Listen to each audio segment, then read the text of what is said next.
Estamos viendo acá la lámina superficial de la fascia cervical profunda, ¿vale? Lámina superficial de la fascia cervical profunda. No es la primera fascia la que envuelve el platisma, no, la más de adentro, ¿vale? Esta fascia tiene, como decíamos, una envoltura o un desdoblamiento de esta fascia, más bien dicho, de el esternocleido, de la glándula submandibular y la glándula parotidea, ¿vale? Y además, por posterior, como ustedes ven aquí, del músculo trapecio. A mí esta foto me encanta porque imaginemos que está un paciente acostado en supino y nosotros tenemos un contacto a nivel del cuellito y el trapecio superior y el esternocleido. Entonces, una de las técnicas que nosotros utilizamos como osteópatas son las técnicas funcionales, que hablan de ir en los principios de facilidad, o sea, que los tejidos los receptores de los tejidos que estamos trabajando vayan a una posición en donde se silencia el, el- la tensión, el estiramiento del uso neuromuscular, el estiramiento de los receptores faciales, ¿vale? Una posición de silencio, y luego ir a la posición estructural, donde nosotros queremos que vayan los tejidos en donde tienen una mejor posición, donde tienen una mejor alineación y todo ello. Entonces, si nosotros imaginamos esto y tomamos contacto con el paciente, y vamos a ver que si adentramos un poquito el contacto, vamos a tener una primera percepción de los músculos escalenos, de los músculos esternocleido y trapecio. Y ahí estamos en la fascia cervical profunda, hoja superficial. Si yo mantengo esta posición y empiezo a ver las tensiones que me llevan, o incluso hacer una evaluación funcional, o sea, hago a la derecha, a la izquierda, en rotación, abajo, arriba, yo voy a estar generando un trabajo facial sobre la fascia cervical profunda, hoja superficial, y voy a estar relajando al ECOM, al trapecio. ¿Dónde podría tomar contacto? Bueno, en donde se inserta esta fascia superficial. Entonces podría ser en las líneas nucales superiores del occipital, en las apófisis mastoides, en el arco cigomático, ¿vale? En la rama mandibular inferior, en la clavícula. Todo esto voy a puedo tomar contacto e influir sobre esta fase superficial de la capa profunda, ¿vale? Bien, entonces envolvía el trapecio, el esternocleido, eh, las glándulas parotidias y lo que dije anteriormente y ahora no lo repetí, que desde el ángulo mandibular hace un repliegue para el proceso estiloide y ese repliegue divide la glándula parotidia y la submandibular. Súper importante, porque cuando trabajamos las tensiones de esta fascia, influimos sobre ello. Bien, acá vemos entonces cómo está conectado superiormente al occipital y luego va a llegar y se va a insertar hasta C7 y en el ligamento nucal, al periósteo de C7. Perfecto. ¿Qué más tenemos que saber de esto? ¿Qué más tenemos que saber de esto? Que cuando nosotros miramos hacia abajo, esta fascia se divide dos veces para encerrar dos espacios. Uno, que es el espacio supraesternal, y el otro que es el supraclavicular. Y se inserta en la clavícula y luego se une con la fascia clávico-pectoral. Por ende, la fascia cervical profunda, hoja superficial, cuando va a llegar al esternón y a la clavícula, se divide nuevamente y llega y se une a la parte posterior y anterior de la clavícula y se une nuevamente y se une posteriormente a la fascia clavipectoral. Por ende, todas las disfunciones de anterioridad de hombro, de esa posición, de posturas de anterioridad que hay, de ese cuarto superior anteriorizado, están justificadas por, en parte, la tensión que influye en los pectorales y cómo esos pectorales transmiten incluso tensión a través de la fascia cervical profunda, hoja superficial. Por ende, vamos a poder trabajar e influir en las técnicas que son cervicales, en postura, en hombros anteriorizados, en cifosis, ¿vale? Pero también vamos a ver ahora que con las más profundas y en algunas otras estructuras a lo mejor un poquito más importantes. ¿Qué es importante de esta? Que sale la vena yugular, ¿vale? Y los nervios cutáneos cervicales. O sea, todo el drenaje de la parte externa de la cara está perforando o está siendo perforada la fascia cervical por esto. Perfecto.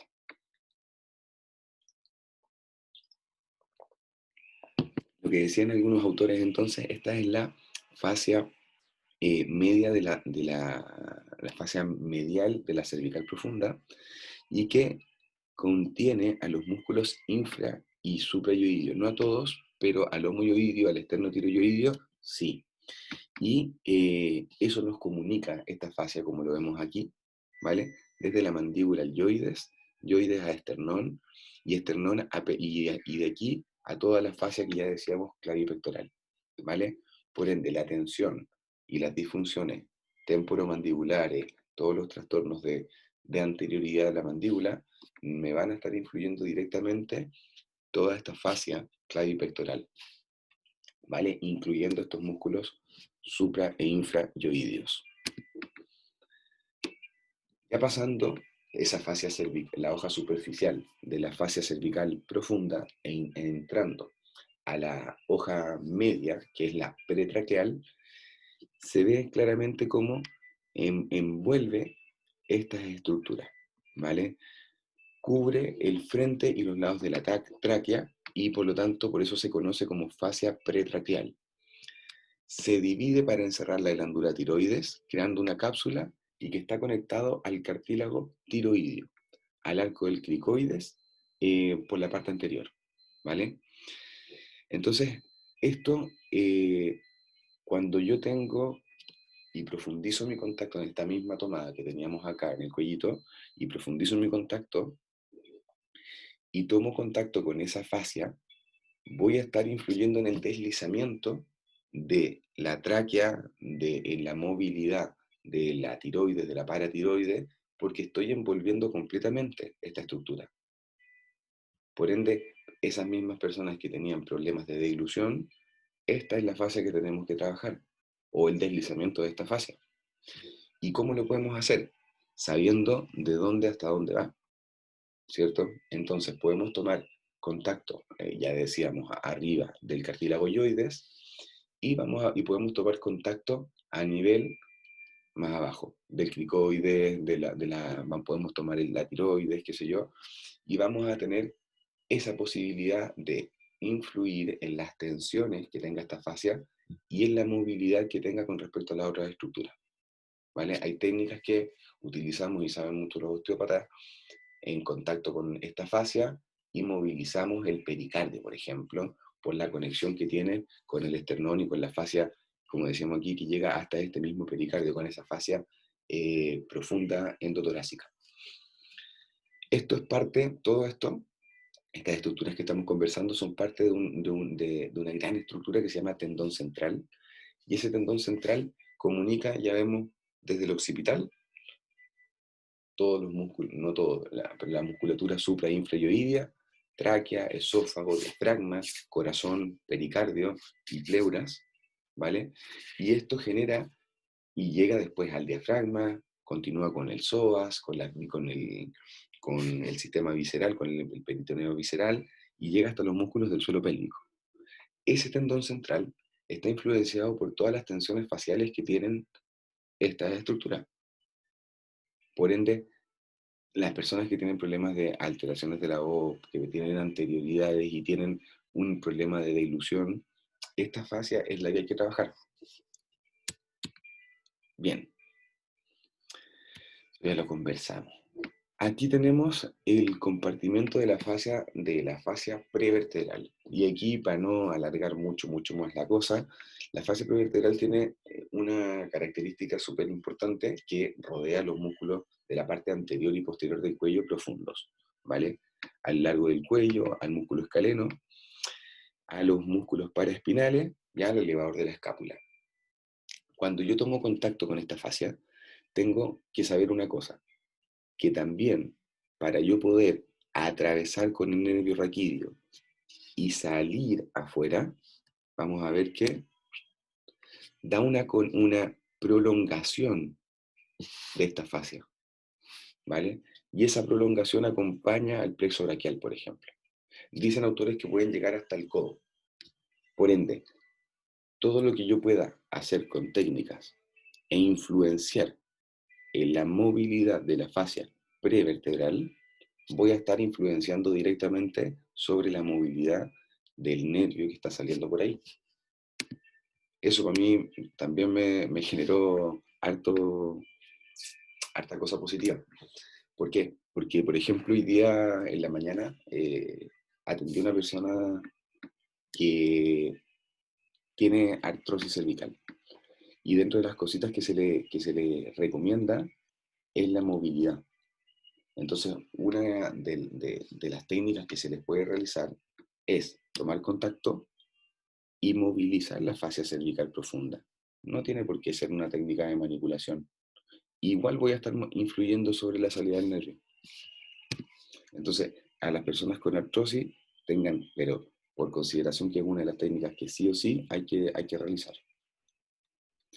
Bien, tenemos otra estructura que proviene de la capa de la fascia cervical profunda, que es la fascia alar y la fascia bucofaringea, ¿vale? Que son todas estructuras que van a dividir compartimentos, ¿vale? No vamos a entrar mucho más en ello. En esto sí, que es la vaina carotidia, ¿vale? ¿Por qué? Porque esta estructura rodea a dos o tres estructuras fundamentales para el funcionamiento del cuerpo, ¿vale?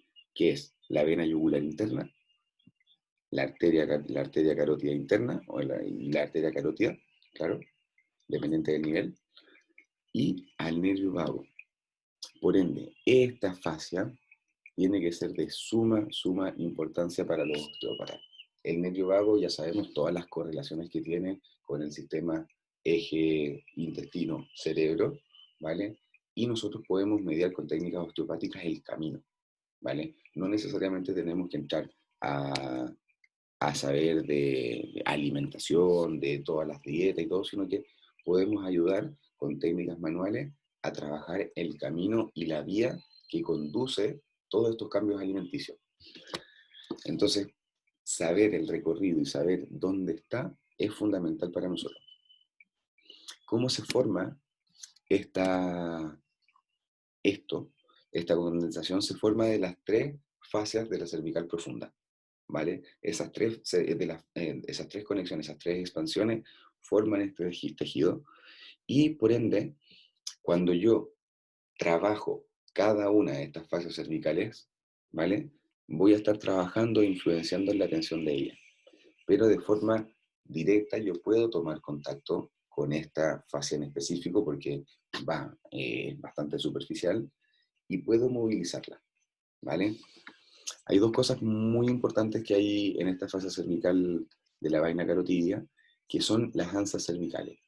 Y eso es esto que vemos aquí, ¿vale? Que es las comunicaciones que tienen entre C1 y C2 y que perforan esta vaina carotidia, ¿vale?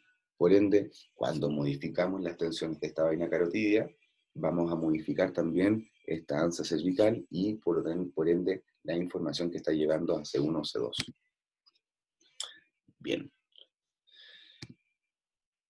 ¿Qué nos queda a hablar por aquí? Bueno, no mucho más. Esta es otra visión del sistema y cómo podemos ver todos los compartimentos y cómo podemos ya imaginar cuáles pueden ser las técnicas y los abordajes que podemos dar.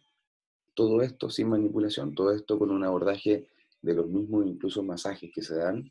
Si vamos trabajando el masaje sobre el ECOM, voy a estar dando una influencia sobre la fascia cervical profunda, hoja superficial.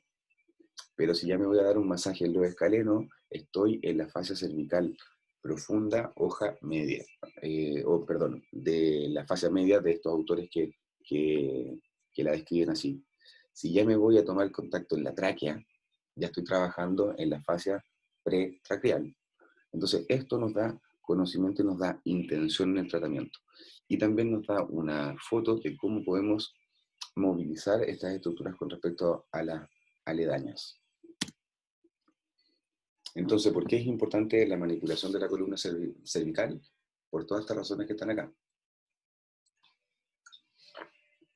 Y yo creo que algunas otras que se me olvidaron poner por aquí, pero a ver si alguien me ayuda ahí por el chat de por qué más podría ser importante la manipulación de la columna cervical.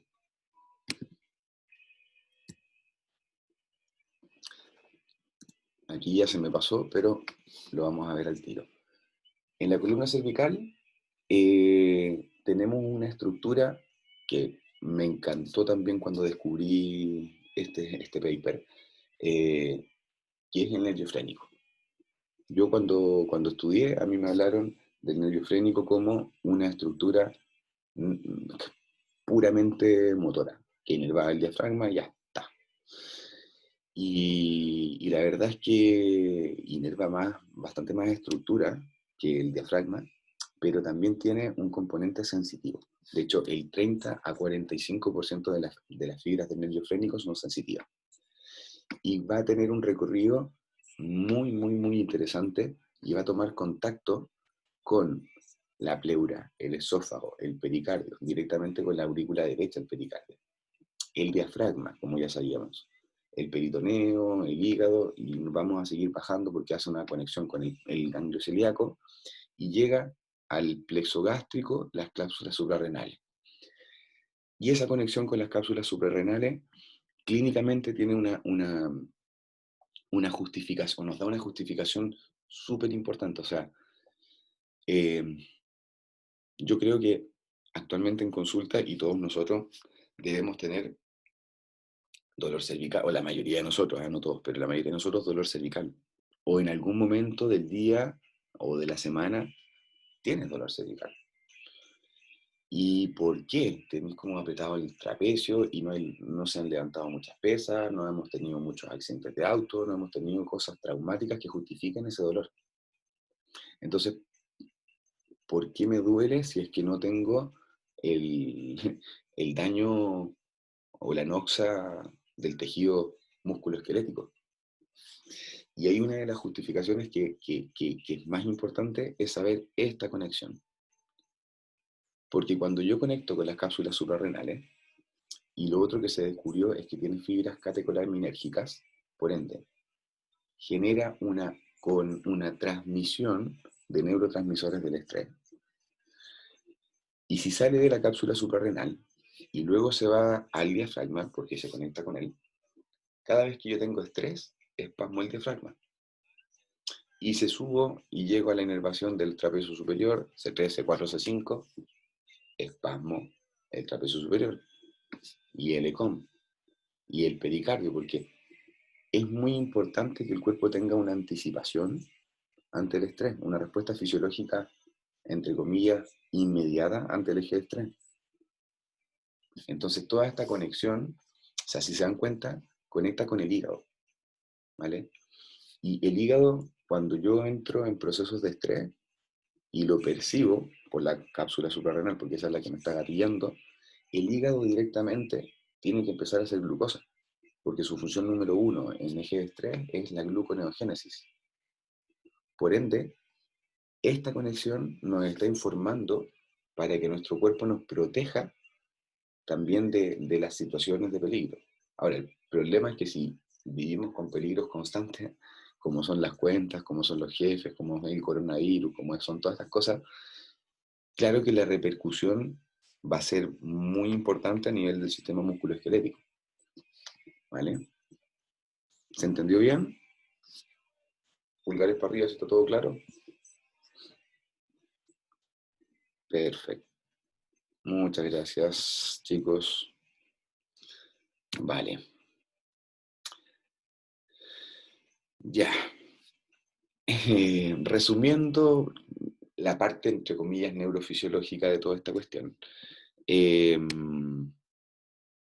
¿por qué, o por qué es importante manipular la columna cervical o qué influencias tiene la columna cervical en las estructuras? Yo creo que este cuadrito resumen a lo mejor lo podemos entender en conjunto. Mira, a ver. La columna cervical normalmente da inervación a diferentes cosas. Craneales, ¿vale? De la fosa posterior, a todos los músculos del cuello, a todos los músculos o a la mayoría de los músculos del brazo, ¿vale? Y puede estar generada o puede tener alteraciones de disfunciones somáticas, o sea, que cuando yo tengo una disfunción de FRS o de ERS, o alguna lateralidad o qué sé yo, hay algunas otras disfunciones más, pero yo puedo tener disfunciones somáticas, yo voy a alterar esa inervación. Pero también cuando yo tengo una hipermovilidad, ¿vale? Obviamente aquí pueden afectar las hernias y las discopatías, aunque este punto a mí me encanta porque el otro día hay un estudio que subió el Leonardo Nacimiento que habla de 1.211 pacientes de asintomáticos, se les realizó una resonancia magnética y presentaron discopatías, hernias, estenosis foraminal y todo, y eran asintomáticos. Por ende, yo estas discopatías y hernias las pongo porque, claro, hay algunas hernias que justifican algunos dolores, pero no siempre asociar a que tengo un daño estructural y ya voy a tener un gran problema. No, no es así. Y pongo acá el nervio frénico, ¿vale? C3, C4, C5. Y el nervio frénico con todas sus estructuras que puede influenciar. O sea, cuando yo tengo, perdón, cuando yo tengo estrés, ¿vale? O no estrés, ¿ah? O no estrés del coronavirus, pero cuando yo tengo un problema, no sé, un problema de reflujo esofágico. Si yo tengo una persona con reflujo esofágico constante, voy a tener irritado constantemente la musculatura del trapecio. De hecho, hay un síndrome que me estoy intentando acordar el nombre, pero se llama, perfecto, síndrome de Sandífer, ¿vale? El síndrome de Sandífer es un síndrome que le da a las guaguas y que está asociado al reflujo gastroesofágico. Y adoptan una posición de inclinación y rotación con una hipertonía de los músculos del lado izquierdo, ¿vale? Se ha visto también en jóvenes y también en adultos persistentes. El tratamiento es impresionante porque claramente ahí lo que obviamente el paciente muchas veces que no asocia, dice me duele el cuello, tengo una posición aquí que me duele, que tengo tenso, y le dais masaje, le así, intentáis manipular o así lo que tú queráis, y en verdad ese sistema musculoesquelético no suelta y vuelve a estar hipertónico. Y esas personas cuando se les da, por ejemplo, en un tratamiento médico, que pueden existir otros osteopáticos a lo mejor mucho más efectivos, pero en ese estudio se les da omeprazol, y, porque es viejo, eh, la persona inmediatamente disminuía esto.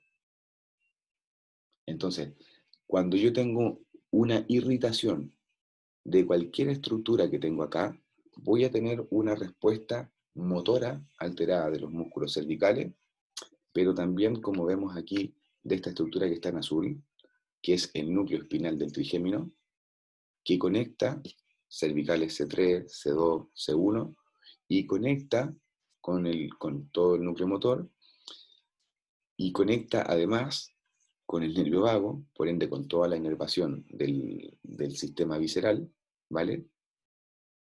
Y se va a generar una, como decíamos, conexión con la parte motora y generar una respuesta en los pacientes con bruxismo. Hay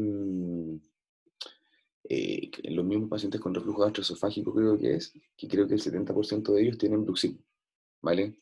Y esta conexión, esto justifica por dos vías el por qué está pasando eso. Por nervio frénico, por un lado, y por el otro lado, por el nervio vago. Y es el núcleo trigémino espinal el que está haciendo la conexión. Entonces, cuando nosotros manipulamos las cervicales altas, y las cervicales medias, C3 también en medio, estamos influenciando directamente en las conexiones que están llegando sobre todo este sistema. Y también cuando hacemos una técnica visceral o una técnica diafragmática, estamos influenciando todo este sistema. Entonces, esto para mí, entenderlo es fundamental porque podemos justificar nuestras técnicas y podemos empezar a tener un abordaje diferente con los pacientes. Bien, entrando ya directamente ya a la parte cervical, en la anamnesis hay que hacer una diferenciación importante entre el dolor muscular, el dolor ligamentario, perdón, el dolor nervioso, el óseo o el vascular. ¿Por qué? Porque no todo tipo de dolor es igual. Y los pacientes muchas veces tienen dolores confundidos o tienen asociaciones, porque dicen tengo hernia y me duele así, y me duele aquí, y no tienen nada que ver con la hernia. ¿Y cómo es el tipo de dolor? No, mira, sabes que es como un dolor pesado, un dolor cansado, un dolor como... De hecho, cuando me empiezo a mover un poquitito se me empieza a pasar, pero al principio es como súper rígido. Eso es un dolor hipóxico. Y no tiene que ver con un dolor nervioso, que tendría que ser señalado con el dedo, ¿vale? Entonces, la característica dolorosa de cada una de estas cosas eh, es fundamental poder entenderla y poder tener súper claro qué preguntas hacerle al paciente de cómo es su dolor. O sea, si el paciente te dice, mira, sabes que mi dolor comienza cuando estoy sentado y llevo unos 15 minutos sentado y me empieza como un dolor quemante, es un tipo de ligamentoso, ¿vale? ¿Por qué? Porque son posiciones mantenidas en donde hay un estiramiento constante del ligamento interespinoso, y si yo tengo una disfunción en la extensión y hay una fibrosis de ese ligamento y lo estiro constantemente, molesta. Entonces, claramente, el tipo de dolor me va a mí a llevar a decidir qué técnica voy a utilizar yo con los pacientes. La anamnesis es un punto y que nos tiene que hacer pensar qué cosa le puede hacer bien a mi paciente o no, ¿ok? Pero luego ya vienen otra cosa que es súper importante, que son los test ortopédicos y osteopáticos.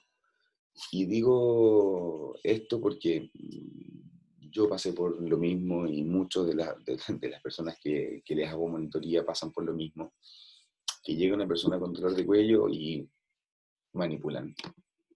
Y llegan otras personas con dolor de cuello y manipulan. Y muchas veces nos estamos yendo para atrás porque así estamos cometiendo errores. Porque eso es son irresponsabilidades, pues no sabemos qué tenemos enfrente.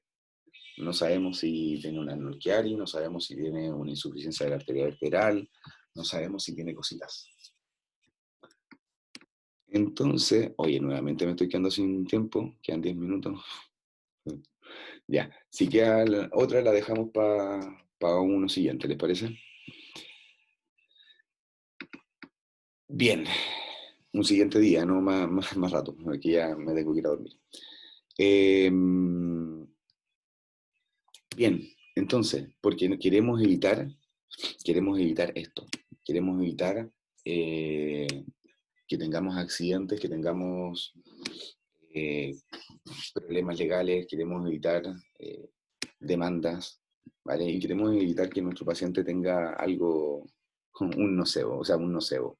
Esas cosas no caben solamente en la irresponsabilidad. Si nosotros somos responsables y hacemos los test osteopáticos y ortopédicos, nosotros mismos nos protegemos. Dicho eso, bien, dicho eso, perdón, bien, test de la arteria vertebral. Existen varios test de la arteria vertebral y yo creo que para las personas que hacemos manipulación vertebral es fundamental, ¿vale? Y el recorrido de la arteria vertebral es importante porque, como decíamos, ingresa en el agujero vertebral la mayoría de las veces en C6, pero en un 18% de las veces en C7. Por ende, la manipulación de la charnela cérvico-dorsal puede estar comprometiendo también a la arteria vertebral. Sube por el agujero vertebral y a nivel del atlas va y genera una desviación posterior para luego ingresar en el agujero magno. Esto hace que las maniobras de rotación pongan en estiramiento por un lado una arteria y en compresión a la otra. ¿Qué vamos a hacer? Vamos a intentar poner en estrés a esta arteria vertebral y ver si es que el paciente presenta síntomas o no. Este test de aquí lo conocen bien, es el test de Klein, o yo creo que lo conocen bien, ¿no? La mayoría yo creo que son osteópatas o kinesiólogos. El test de Klein, estos dos tests valoran a la arteria vertebral. El test de Klein es un test en donde necesitas tocar al paciente, ¿vale? Hands on. Y en el otro test no lo tocas, en Juntan test. Houghton test, perdón. En este test, en ambos, generamos una oclusión de la arteria,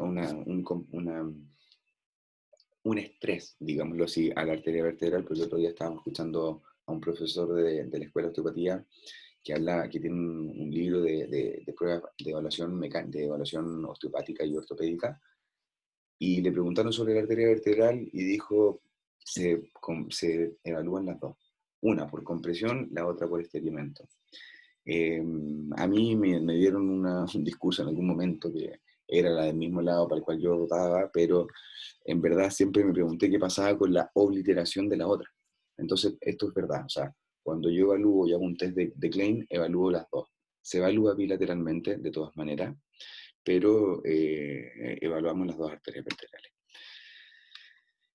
Este test, Houghton test, el objetivo también es diferenciar de un síndrome vertiginoso de origen vascular, ¿vale?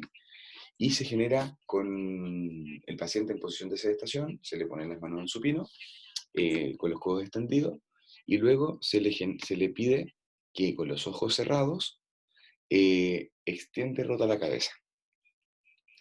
Si la posición de los brazos se ve modificada, puede interpretarse como una alteración del agujero de conjunción y por ende una disfunción articular. Pero si existen presíncopes, síndromes vertiginosos, o, bueno, aquí existe, el test es un poco raro, pero dice alteraciones visuales, por ende yo recomiendo que este test se haga con los ojos abiertos, al igual que el de Klein, porque el nistagmo se puede ver.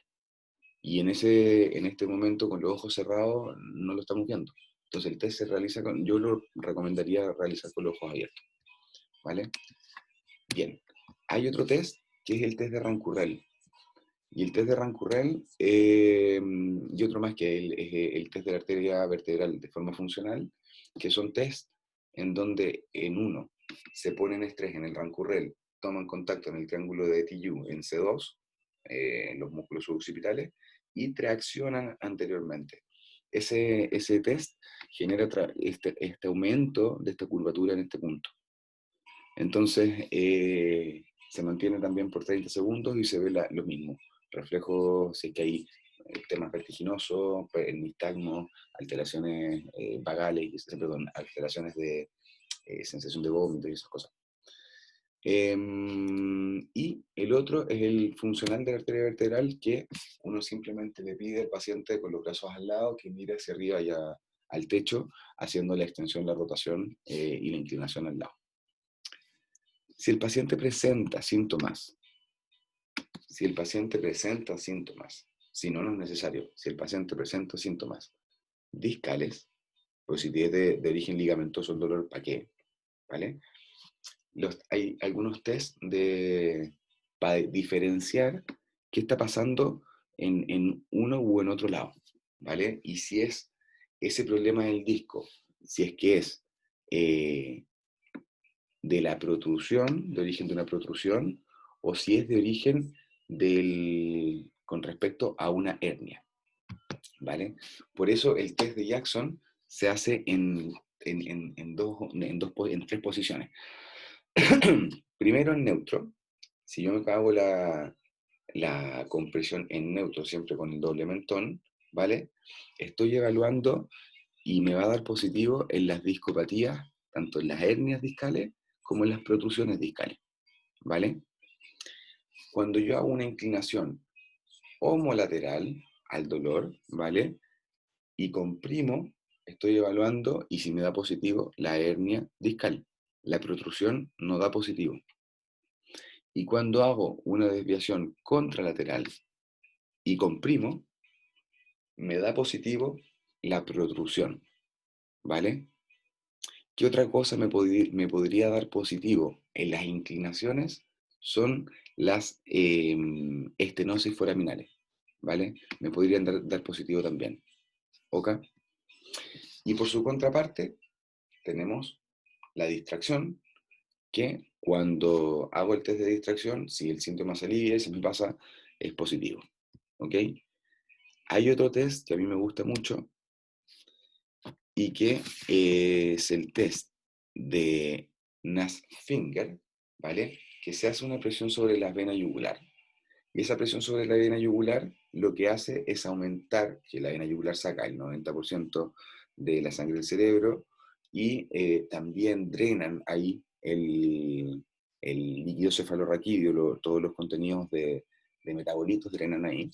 Cuando tú presionas la vena yugular durante 30 segundos, se empieza a acumular líquido y esa dura madre que rodea el tubo dural también obviamente aumenta el líquido que está por ahí. Y si hay, como mostramos aquí en la imagen, una hernia, te va a dar un síntoma.